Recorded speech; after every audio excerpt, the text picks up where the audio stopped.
उस दिन रात में हम सब सोए हुए थे ना, तो उसमें से कोई भी अपराधी पुलिस का गिरफ्त में नहीं है। कब का घटना है सर 2020 का घटना है। 2020 से आप कहाँ थे? सर 2020 से मैं सीतामढ़ी STPO रमाकांत उपाध्याय जी यहाँ कम से कम 200 दिन आया हूँ, लेकिन किसी ने मेरा सुनने वाला कोई नहीं है।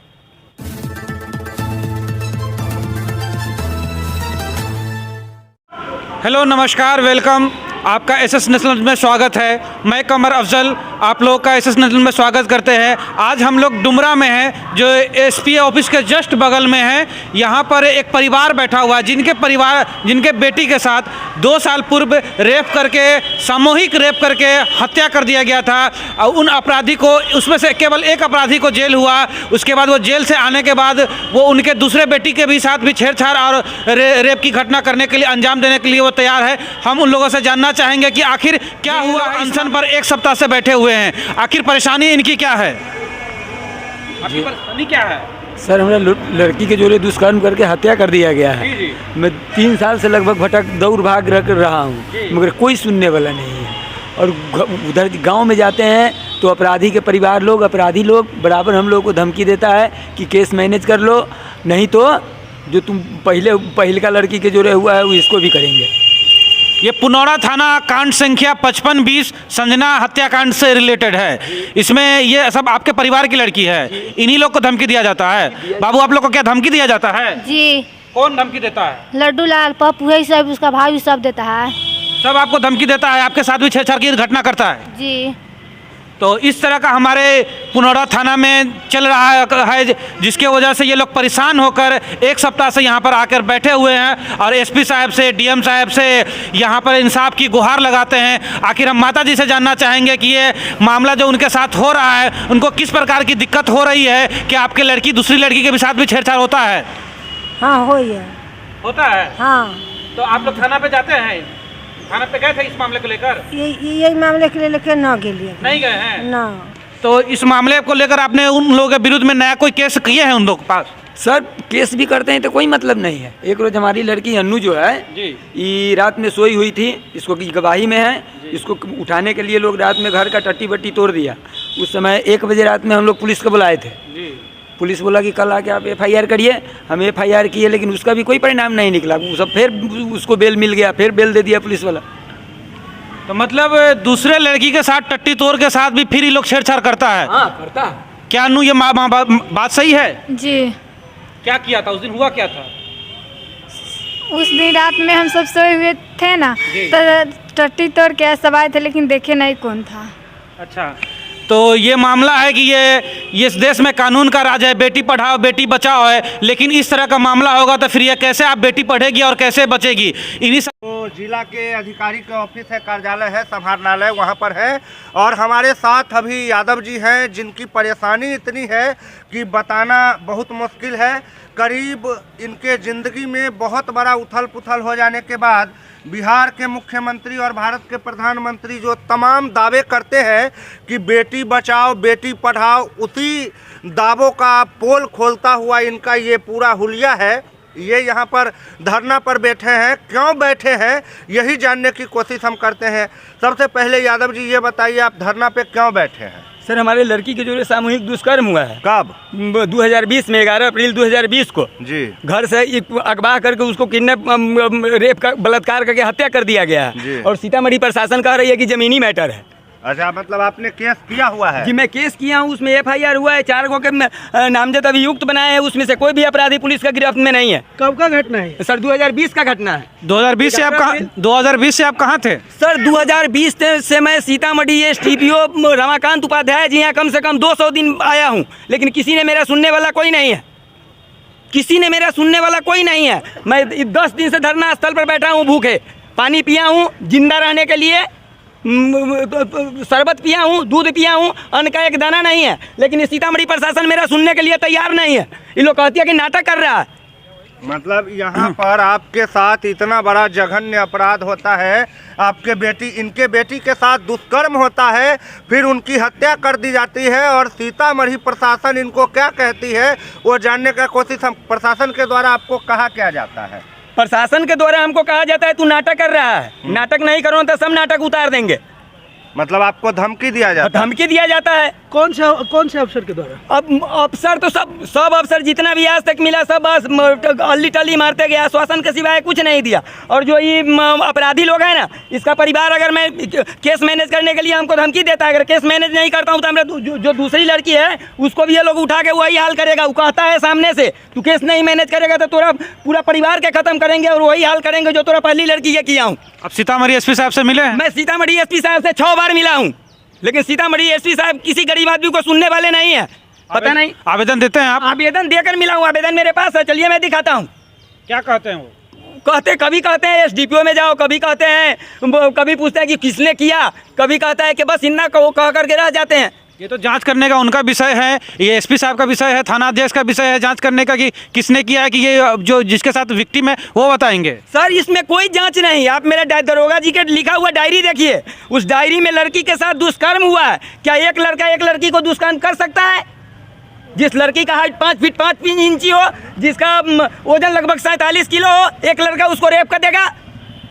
जी ने सामूहिक दुष्कर्म किया। सामूहिक दुष्कर्म हुआ है, उसका रिपोर्ट देखिए। अच्छा, एफआईआर में आपने कितने लोगों का नाम दिया? एफआईआर में मैंने 4 लोग को नामजद किया और 5 को अज्ञात किया, जिसमें पुलिस एक अज्ञात को मोबाइल के लोकेशन से पकड़ा है, कैसे पकड़ा है नहीं पकड़ा है। वादी लोग के जो अपराधी लोग हैं उन लोगों के परिवार का कहना है कि लोग अपने लड़की के अपने हत्या करके लोग के फंसाना चाह रहा है। नामजद लोगों में से किसी की गिरफ्तारी हुई है? किसी की नहीं, कि नामजद लोगों में से किसी की गिरफ्तारी नहीं हुई है। और नामजद में से होकर गिरफ्तार करके दरोगा जी लिख दिया कि वरीय पदाधिकारी के माध्यम से अनुसंधान जारी है। मैंने एसडीपीओ में 200 दिन चक्कर लगाया, फिर जाके चारों के नाम पर केस शुरू हुआ। उसमें से हमको बोला गया कि तू अपराधी का लोकेशन दो तो मैं पकड़ूंगा। उसके बाद मैं लोकेशन दिया तो होके पकड़ा। उसके बाद 1 साल के बाद उसको बेल हुआ है, बेल होकर वो बेल तोड़ा के फिरार है। अच्छा, प्रशासन आप ही को बोलती है कि अपराधी का लोकेशन देने के लिए? एसपी साहब हमको बोले हैं कि तू लोकेशन दो, एसडीपीओ साहब बोलते हैं लोकेशन दो, थाना वाला बोलता है लोकेशन दो। किस किस का नाम मैं बताऊं? ये जो आप एक दर्द की दास्तां सुन रहे हैं, एक ऐसे पिता के द्वारा सुन रहे हैं जिनके बेटी के साथ दुष्कर्म होता है, उनकी हत्या कर दी जाती है। और तब बिहार के सुशासन राज्य जो अभी चल रहे हैं फिलहाल 2005 से बिहार में सुशासन व्यवस्था ऐसा मैं नहीं, बिहार के मुख्यमंत्री कहते हैं। और बिहार के इस सुशासित मुख्यमंत्री के बारे में, जिनके बारे में कहा जाता है कि जो भ्रष्टाचार है, जो अपराधी है, वो 0 टॉलरेंस की नीति पर चलते हैं।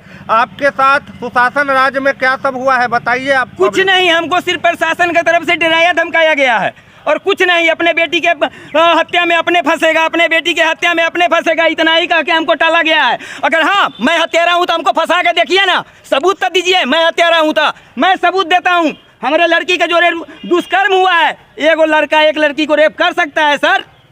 नहीं कर सकता है? नहीं। अच्छा, ये बताइए आप पिछले कितने दिन से धरना पे यहाँ बैठे हैं? मैं 10 दिन से यहाँ धरना पर बैठा हूँ। पिछले शुक्रवार के 10 बजे बैठा हूँ। अभी तक मेरा कोई सूद लेने वाला नहीं है। कोई बढ़िया पदाधिकारी आपसे मिलने गया? किसी ने नहीं। डुमरा थाना जितना डराया है, जितना समझाया उससे ज्यादा डराया है। तो चल जाओ यहाँ से, ना तो तुम लोगों के ऊपर केस हो जाएगा। आज बच्चा अभियान बचाओ वाला जो संस्था के लोग हैं ना, वो आकर के मेरा अनशन तोड़वाए हैं, हमको जूस पिलाए हैं। इसके वजह से मैं इतना बोल रहा हूँ। और मेरा केस अगर सर सच्चा है, हम अपना बाप का बेटा है, तो केस जाएगा दिल्ली। मैं शासन प्रशासन के डराने से डरने वाला नहीं हूँ। अगर मैं डर रहा था तो गांव समाज के अंदर मेरा केस खत्म हो गया रहता। आपका जो जनप्रतिनिधि है उनके द्वारा आपको कोई आश्वासन नहीं दिया जाता है? जनप्रतिनिधि का बात नहीं है यहाँ, गरीब और अमीर का बात है, कमजोर और मजबूत लोग का बात है। यहाँ जाति पार्टी पॉलिसी का बात नहीं है। देश में वर्सेस अमीरी की बात है जी। देश में कानून का राज है, आप कानून की मदद नहीं ले पा रहे हैं क्या? सर कानून का राज तो है, लेकिन मजबूत आदमी इस पर शासन करता है। मतलब कानून अमीरों के बाप की जागीर है, अमीर जैसा चाहते हैं कानून को उसी हिसाब से काम करवाते हैं। हाँ सर, वैसा ही करवाता है। सत्य है, ध्रुव सत्य है। गरीब आदमी के लिए कुछ भी नहीं है। आपके बेटी का जब दुष्कर्म हुआ तो उसका मेडिकल रिपोर्ट बना था जिला प्रशासन के, जिला मेडिकल के द्वारा? जी बना था, है, आज भी है। उसमें दुष्कर्म ट्रू घोषित किया गया है? एकदम ट्रू घोषित किया गया है। मेरा वकील साहब जैसे मान रहे हैं उसमें सामूहिक दुष्कर्म है। तो फिर जमीनी विवाद कौन बता रहे हैं? जमीन अभी एसपी साहब बोले हैं इनको बचपन बचाओ अभियान वाले के साथ अभी उनका बात हुई है, वो अभी बोले हैं कि जमीनी मैटर है। अच्छा, हम उनसे भी बात करेंगे। ये बताइए कि जैसा कि हम लोगों ने सुना है कि आप जो है अपने घर से पूरा ठान के निकले हैं कि जब तक आपको न्याय नहीं मिलेगा जब तक आप बाल दाढ़ी भी नहीं कटाएंगे? एकदम। मैं तो जिस दिन हमारे लड़की की हत्या हुआ ना, जिस दिन उसका तिराती था, लोग 9 केस कराया, मैं उस दिन ही कसम खाया हूँ जब तक हमारा लड़की के इंसाफ नहीं मिलेगा मैं दाढ़ी बाल नहीं कटाऊंगा। अगर मेरा केस सच्चा है, भारत के संविधान पर हमको भरोसा है, हमको इंसाफ मिलेगा। सबको मिलता है, हमको नहीं मिलेगा। आप देख रहे हैं ये कोई रोड का भिखारी नहीं है और ना ही कोई बड़े पूंजीपति वाले लोग हैं। ये एक वो पिता है जो अपने ही बच्ची के दुष्कर्म के आरोपियों को सजा दिलाने के लिए इनके चेहरे का बाल देखिए, दाढ़ी देखिए जो बढ़ के इतनी लंबी हो गई है।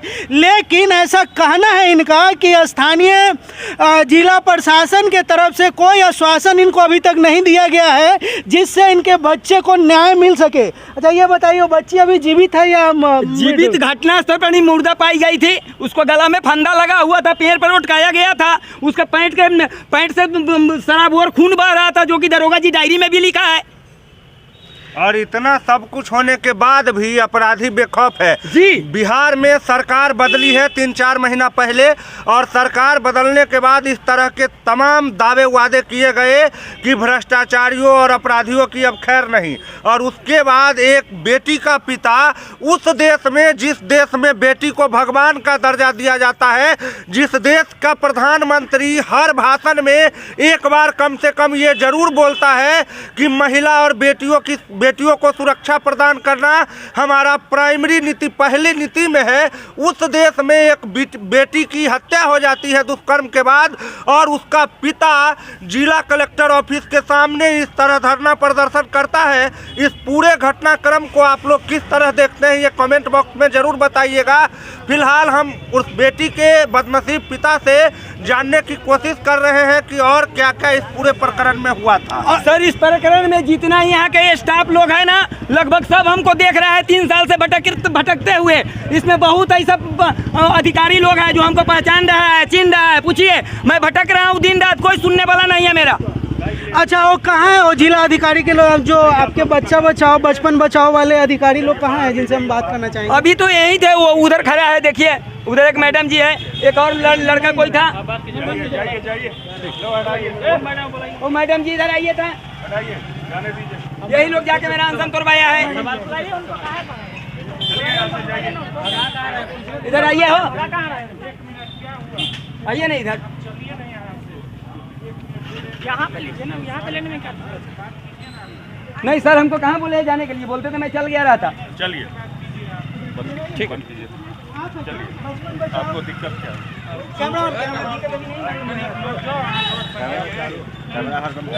चलिए जी, क्या नाम है मैडम आपका? मेरा नाम कीर्ति हुआ, हम यहाँ पे डिस्ट्रिक्ट कोऑर्डिनेटर हैं बचपन बचाओ में। अच्छा, तो ये पीड़ित आदमी जो है पिछले 7 दिन से धरना पे बैठे हैं, ऐसा बताया जा रहा है उनके जरिए कि उनके बच्चे का जो है सामूहिक दुष्कर्म होता है। हाँ। और पिछले 2 साल से एक भी आरोपी गिरफ्तार नहीं होता और ये दर की ठोकरें खा रही है। तो इस चीज़ को कैसे देखा? हाँ बिल्कुल, ये अभी आज हम लोग को भास्कर न्यूज़ में हमने देखा कि वो निकला हुआ था, दैनिक भास्कर में। फिर हम लोग जैसे ही संज्ञान में हमारे ये आया, चूँकि ये कभी आवेदन पहले नहीं दिए थे हम लोग को, और जैसे ही हम लोग के पास ये संज्ञान में आया है, हम लोग तुरंत यहाँ पे अम्बेडकर स्थल पर पहुँचे हैं, बात को जाने हैं कि क्या है मुद्दा। फिर ये पता चला है कि 2020 में इनकी एक बेटी के साथ इस तरह का मामला हुआ था।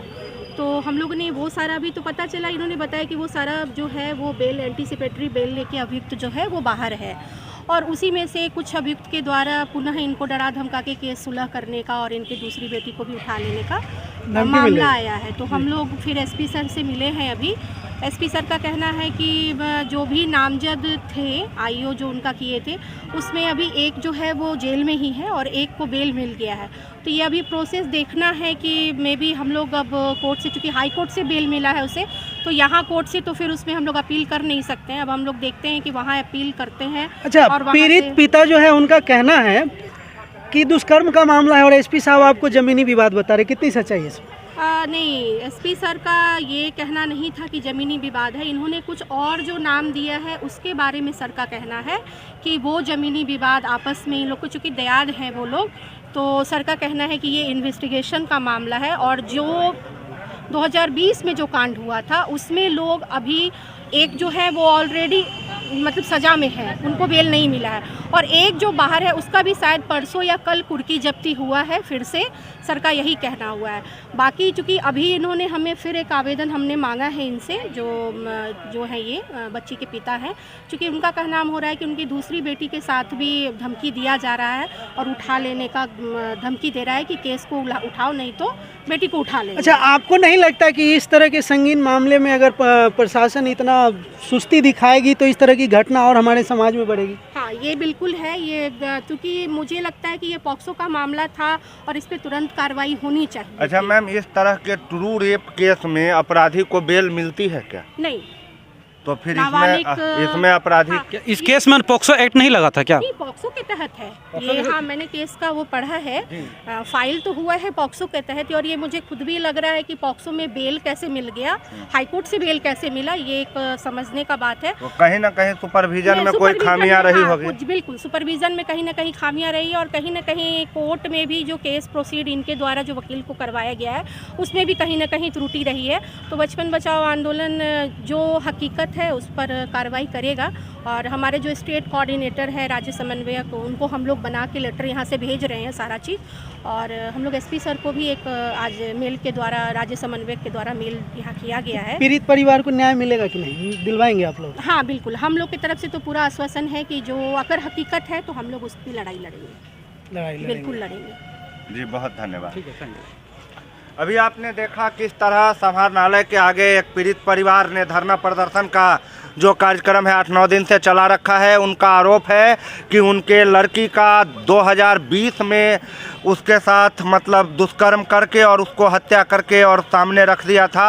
और उसी मामले के जांच के लिए उनके पिता और परिवार के बाकी लोग 7-8 दिन से धरना पे यहाँ पर बैठे थे। आज उनको बचपन बचाओ अभियान के महिला जो अध्यक्ष है जिला के, उन्होंने जूस पिला करके उनका अनशन तोड़ा है। और भी हम जानकारी आपको देते रहेंगे, बने रहिएगा हमारे चैनल के साथ। तब तक के लिए जय हिंद। और नीचे जो वो सब्सक्राइब का बटन है ना, उसको हिट करो